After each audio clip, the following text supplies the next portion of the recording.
আসসালামু আলাইকুম বন্ধুরা, কেমন আছেন? আশা করি সবাই ভালো আছেন। তো বিলের মধ্যে আমাগো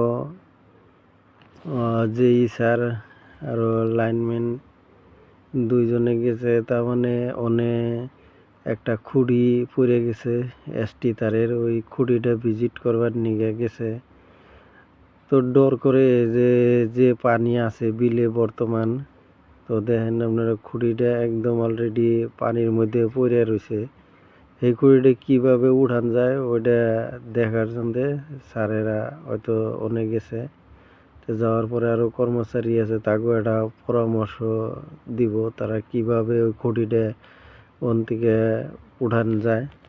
তো ওই খুঁটিটা উঠিয়ে আবার একটা খুঁটি অন্য জায়গায় এগুলো আইনা ওমনি গাইরে দিব, আর বাকি লাইনগুলো তার মানে কনজুমারে পরে পাইব। তো ওই যে দেখেন বন্ধুরা কিভাবে বাকি ক্ষতির ধরা। তো আশা করি সবাই সুস্থ থাকেন, ভালো থাকেন। খোদা হাফেজ, ধন্যবাদ।